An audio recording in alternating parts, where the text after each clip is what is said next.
welcome back to my Battle of 5 Armies painting project.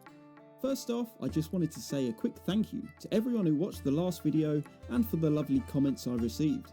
It was really encouraging and inspiring, so sincerely, thanks so much. In the last episode I showed off my completed Evil Army, which consisted of dozens of goblins, wolf riders and wargs, all led by chieftains, a shaman and a general. I didn't get around to talking about the process of painting them, however, so I thought I might just do that a little now. This is my first time painting 10 to 12mm figures, and so there's been a bit of a learning curve. Although, having said that, I approached these in much the same way as I would approach 28mm figures. A grey primer, then block in the basic colours, a quick tidy up of any accidents, a wash of Agrax Earthshade or Nuln Oil, reapply some base colours where it had dulled too much, and a small amount of dry brushing and highlighting where needed. I tried to keep it simple as possible, as painting a vast amount of miniatures is always a daunting task. Well, it is for me anyway. For the colour scheme I used the pictures in the rulebook as a guide. I never feel very confident in coming up with my own schemes for this sort of thing. I feel much happier painting something that I know will work. But I didn't stick religiously to what's shown there. For instance, in the book, the goblins' shields are painted red, but I thought unpainted wooden shields would give the models a bit more variety, and also thought it would suit their character a bit more. Overall, I'm happy with how that turned out. However, I can see why the studio used so much red on theirs. When viewed on the table as opposed to photographed, strong colours give the models much more visual identity at this scale. Really, I tried to make mine a bit too realistic, and as such on the tabletop they look a little too dull. That was my big takeaway for painting in this scale in future. Paint more for the tabletop and less for pictures. Another quick note was on the general's banner. In the book they chose a symbol of two white curved crossed swords, which I A. didn't think looked very evil, and B. didn't think I could paint very well. Instead I turned to another book for inspiration, This Wonderful Guide to Tolkien's World by David Day, which contains countless amazing illustrations, including this incredible depiction of the Battle of 5 Armies, coincidentally by none other than Games Workshop's own John Blanche. Here there are lots of amazing banner designs, most of which I also think I couldn't paint, except for this one here. A squiggly line for a snake-like dragon. That I can just about do. I also wanted to talk a little bit about terrain, as it's something I've been working on with this project specifically in mind. First I wanted to mention the board itself, or the mat I should say. I had a previous MDF gaming table that had been stored badly in a damp garage, and was beyond repair, so I was looking to buy a neoprene type mat as a replacement. I spoke to my local gaming shop owner who said he tried to order me something in, but instead later phoned me to offer something he'd found out back, an old Citadel battle mat. I was over the moon, as it was exactly what I needed. It gives the perfect white dwarf look to any gaming table, and is a great fit for the lush ground of Middle-earth. Next, you would have seen the Citadel modular hill that comes in the box in the last video.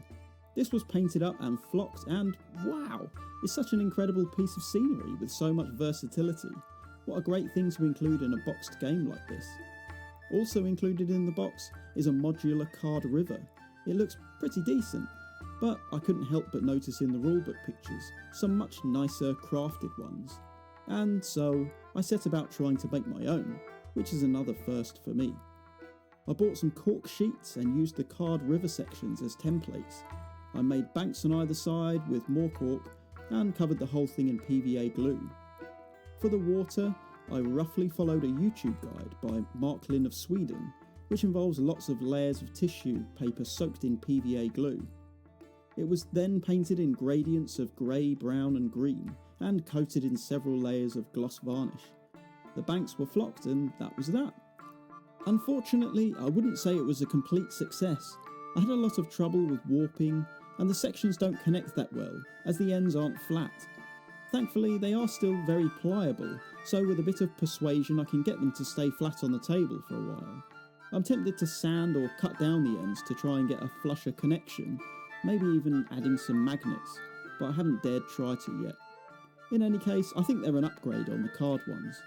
And it also enabled me to add a larger end section, which I wanted to double up as a small hint of the Lake Town Lake. To help sell this idea, I used a Renedra pontoon bridge, which I'd had lying around.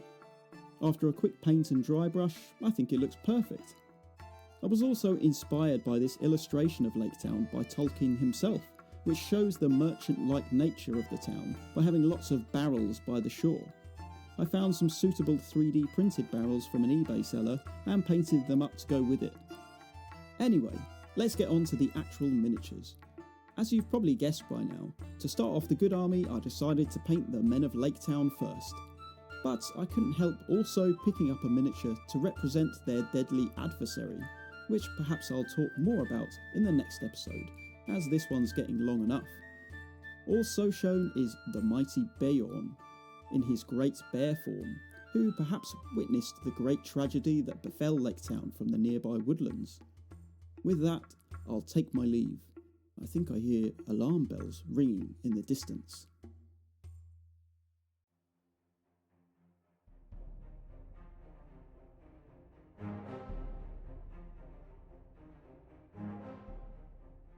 Then suddenly, a great light appeared in the low place in the hills, and the northern end of the lake turned golden. "The king beneath the mountain!" they shouted. "His wealth is like the sun, his silver like a fountain, his rivers golden run. The river is running gold from the mountain!" they cried, and everywhere windows were opening and feet were hurrying. There was once more a tremendous excitement and enthusiasm, but the grim-voiced fellow ran hotfoot to the master. "The dragon is coming, or I am a fool!" he cried. "Cut the bridges! To arms! To arms!" Then warning trumpets were suddenly sounded and echoed along the rocky shores. The cheering stopped, and the joy turned to dread. So it was that the dragon did not find them quite unprepared. Before long, so great was his speed, they could see him as a spark of fire rushing towards them and growing ever huger and more bright, and not the most foolish doubted that the prophecies had gone rather wrong. Still, they had a little time. Every vessel in the town was filled with water, every warrior was armed, every arrow and dart was ready, and the bridge to the land was thrown down and destroyed, before the roar of Smaug's terrible approach grew loud, and the lake rippled red as fire beneath the awful beating of his wings. Amid shrieks and wailings and the shouts of men, he came over them, swept towards the bridges, and was foiled. The bridge was gone, and his enemies were on an island in deep water, too deep and dark and cool for his liking. If he plunged into it, a vapour and a steam would rise, enough to cover all the land with mist for days. But the lake was mightier than he. It would quench him before he could pass through it. Roaring, he swept back over the town. A hail of dark arrows leaped up and snapped and rattled on his scales and jewels, and their shafts fell back, kindled by his breath burning and hissing into the lake. No fireworks you ever imagined equalled the sight that night. At the twanging of the bows and the shrilling of trumpets, the dragon's wrath blazed to its height, till he was blind and mad with it. No one had dared give battle to him for many an age, nor would they have dared now if it had not been for the grim-voiced man, Bard was his name, who ran to and fro, cheering on the archers and urging the master to fight them to the last arrow. Fire leaped from the dragon's jaws. He circled for a while, high in the air above them, lighting all the lake. The trees by the shores shone like copper, and like blood with leaping shadows of dense black at their feet.